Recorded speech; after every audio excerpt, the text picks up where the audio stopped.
Baik, Assalamualaikum warahmatullahi wabarakatuh. Hari ini saya ingin memberikan sedikit tutorial dan penjelasan tentang kelengkapan berkas yang perlu diupload, terutama untuk yang P3K. Kenapa yang P3K dulu? Karena yang P3K ini lebih banyak yang diupload, terutama bagi mereka yang menerima tunjangan profesi. Nah, jadi kalau yang di P3K itu ada 5 hal yang harus diupload, sedangkan untuk yang PNS dan non PNS itu lebih sedikit. Itu akan saya jelaskan di video yang lain. Nah, jadi kalau di siaga, di menu operator itu nanti ada begini, kita bisa melihat ya. Ini sebagai salah satu contoh, ini atas nama Bapak Andri Friono ini. Ini saya kasih contoh, dan nanti yang satunya di dashboardnya Bapak Puji ya. Jadi seperti itu. Nah, seperti ini ya. Nah, ini akan saya bahas satu-satu ya. Jadi di menu pegawai ini kan, kalau di nanti ada menu status pegawai ini. Nah, ini di status pegawai ini yang yang perlu diupload dan perlu diperhatikan. Nah, oke, saya jelaskan. Jadi pertama, jadi ada berapa ini ya? 1 ya. Jadi yang perlu diupload di menu status pegawai itu, pertama upload SK pengangkatan, yang kedua upload SK P3K, yang ketiga upload SPTJM, yang keempat upload SPMT P3K, yang kelima upload bukti gaji terbaru. Nah, ini saya jelaskan satu persatu karena ini banyak yang terbalik dan juga keliru ya, dan bahkan ada yang nggak diisi. Kalau ini misalnya di dashboardnya Pak Puji, ini semua terisi ya, mulai upload SK pengangkatan, upload SK P3K, upload SPTJM, upload SPMT dan PPK, dan bukti gaji terbaru ada. Sementara di yang satunya ini contoh, sementara yang di ini misalnya, ini ada yang belum diupload, SPMT PPK ya. Jadi belum diupload ini ya. Oke. Baik, mari saya jelaskan. Jadi kalau di dashboard ini ada upload SK pengangkatan. Apa sih bedanya upload SK pengangkatan dan SK P3K? Jadi mungkin bagi yang SD sama SMP mungkin agak bingung yang mana ini ya. Ini akan saya tunjukkan. Jadi kalau SK pengangkatan ya. Jadi nah, ini SK pengangkatan. Ini saya ambilkan punya Pak Puji yang dia di SD. Jadi SK pengangkatan kalau untuk yang SD sampai SMP, yang ini oleh Wali Kota Malang, itu berlakunya terhitung ini mulai 1 Maret sampai 1 Maret 2024 sampai 28 Februari 2009. Ya, 5 tahun berlakunya. Ini dikeluarkan pada Maret 2024 ya. Ini SK pengangkatan. Ya, ini baru. Nah, tapi berbeda dengan yang SK P3K untuk yang SMA dan SMK yang itu dikeluarkan oleh Pemprov Jatim ya. Ini contoh. Nah, coba perhatikan ini. Ini yang saya ambilkan contoh dari punya Pak Andri misalnya. Jadi SK pengangkatannya ini tertanggal 22 April 2022. Berlakunya berapa? 1 tahun.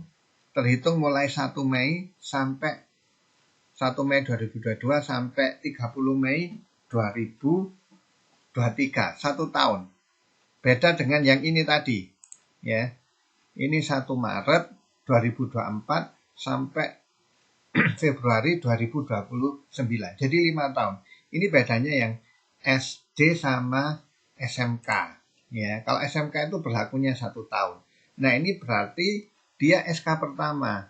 SK yang berikutnya, yang kedua itu, nah ini pembaruan. Ini yang tadi tetap yang punya Pak Andri ya, biar nggak bingung orangnya beda nanti.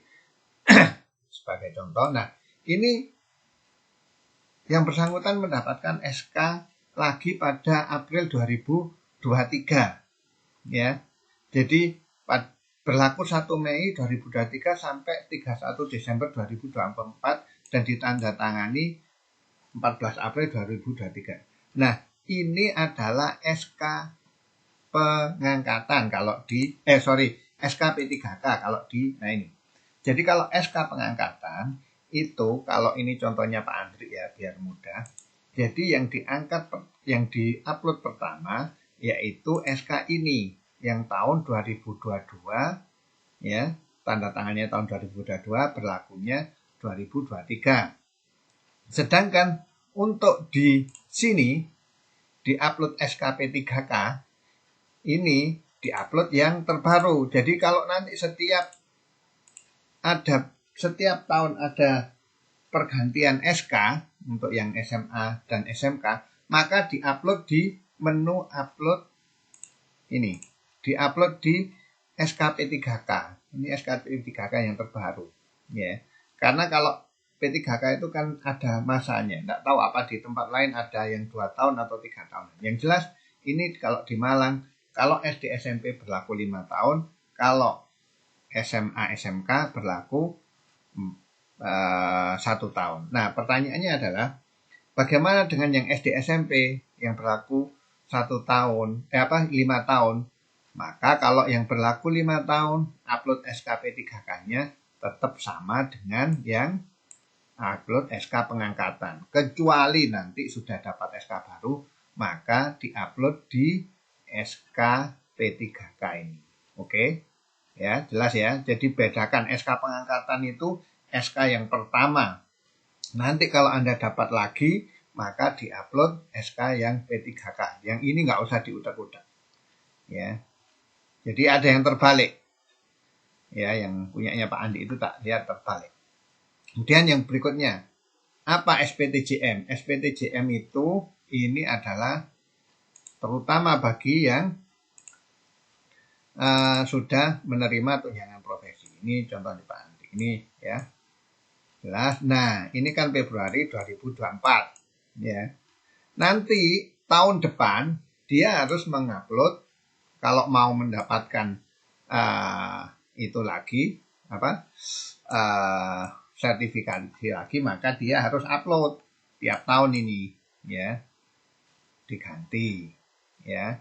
Jadi kan tahunnya berbeda ya. Jadi ini SPTJM, surat pertanggungjawaban mutlak, yang intinya dia tidak menerima TPG dari Pemda atau Kementerian Kebudayaan ya.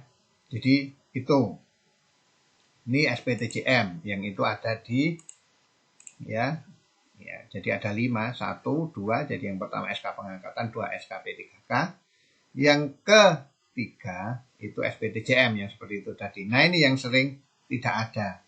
Upload SPMT PPK ini yang saya punyanya, contoh punyanya Pak Puji lengkap. Tapi ada yang ini saya beri contoh yang tidak lengkap ya. Dia nggak upload SPMT PPK ya. Tidak upload SPMT PPK. Nah, seperti apa sih SPMT? Nah, SPMT itu biasanya dikeluarkan oleh Dinas Pendidikan.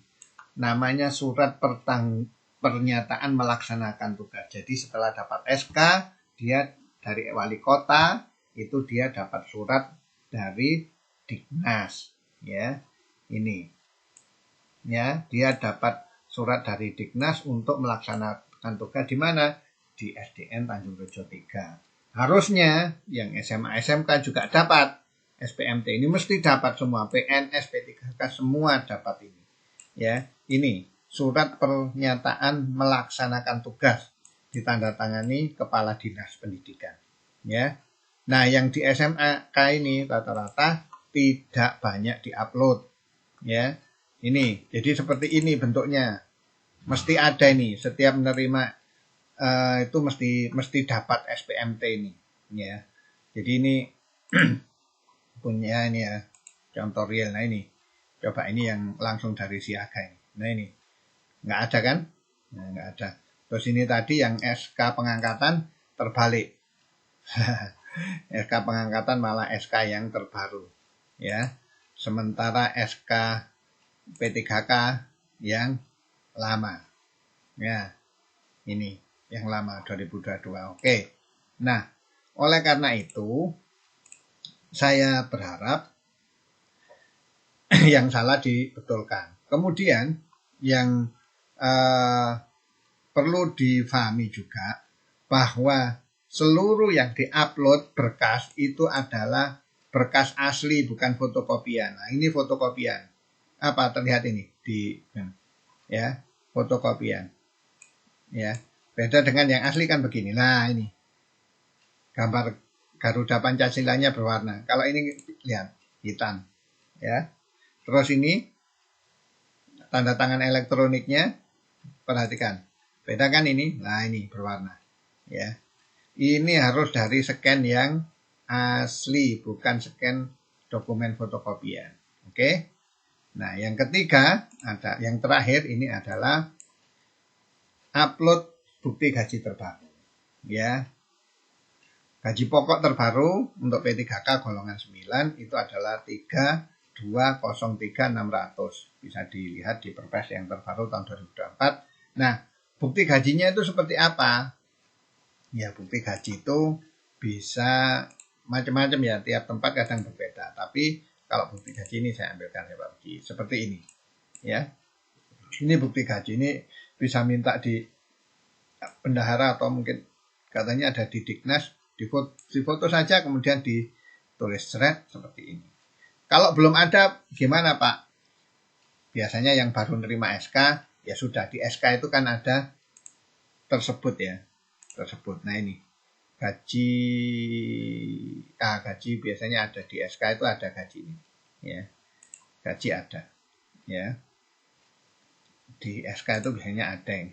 Kalau belum ada, tapi kalau sudah ada ya tolong diisi. Nah kemudian ini ada tambahan P3K ada yang KGB, ya. KGB P3K. Nah ini coba. Jadi Mei waktu dia pengangkatan dia gajinya 29 sekian. Nah dia menerima KGB 3 sekarang yang terbaru 3.300.000 ya.